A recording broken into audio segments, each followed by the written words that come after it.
हाय दोस्तों, good afternoon. और आप सभी को विश्व जल दिवस की ढेर सारी शुभकामनाएं। जल संजोइए, क्योंकि इस संसार को और हमें रोज पोषण देने वाली सबसे बड़ी जादुई शक्ति पानी है। राइट दोस्तों, जल संसार की पहली और सर्वोत्तम औषधि है। हम दुनिया में क्या हैं? हम दुनिया में एक डेटा हैं, और इस डेटा को हमको लोग कैसे भी यूज कर सकते हैं, लेकिन पानी को आप बचा के रखने का आपकी जिम्मेदारी है। ठीक है, हमको कैसे भी कोई इस्तेमाल कर सकते हैं। तो हमारा जो उद्देश्य है कि पानी को बचा के संजो के रखें। आज के लिए मैं यही आपको एडवाइस देता हूँ।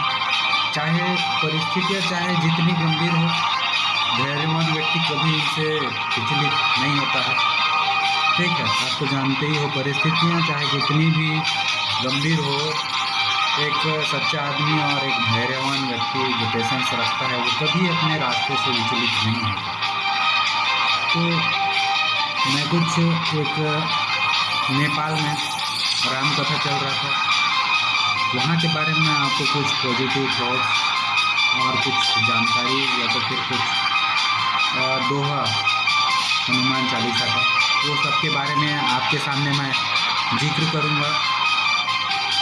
हम कथा सुनाते राम सकल गुण गान की, ये रामायण है पुण्य कथा श्री राम की, ये रामायण है पुण्य कथा श्री राम की। एक माँ दूसरी माँ को कुछ दे तो लाभ संतानों को ही मिलता है। आपको बता दूं, पिछले दिनों नेपाल में जनकपुर धाम में राम कथा करते हुए एक अनुभव हुआ।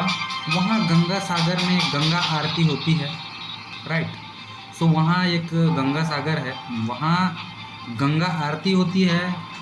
सीता जी जब श्री राम लक्ष्मण के साथ वन को चली थी, तो गंगा तट पर खड़े होकर उन्होंने माँ गंगा से आशीर्वाद मांगा था कि मैं अपने पति और देवर के साथ 14 वर्ष बाद सकुशल अयोध्या लौटूं। माँ गंगा ने यह आशीर्वाद तो दिया ही था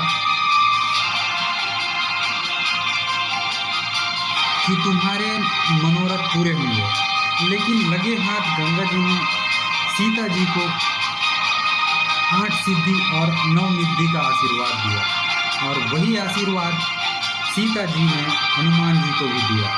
इसलिए हनुमान चालीसा की 21वीं चौपाई में लिखा है, अष्ट सिद्धि 9 निधि के दाता, असबर दीन जानकी माता। और हनुमान जी इसे अपने भक्तों को देते हैं।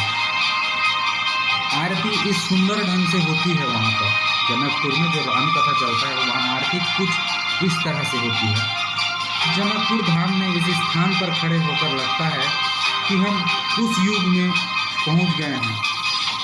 एक माँ जब दूसरी माँ को जब कुछ दे रही है, तो सबसे बड़ा फायदा संसार में एक संतान को ही होती है। तो आप अपने संतानों को या तो फिर अपने रिलेटिव्स को कुछ जानकारी देते रहें। थैंक यू, धन्यवाद, बने रहिए।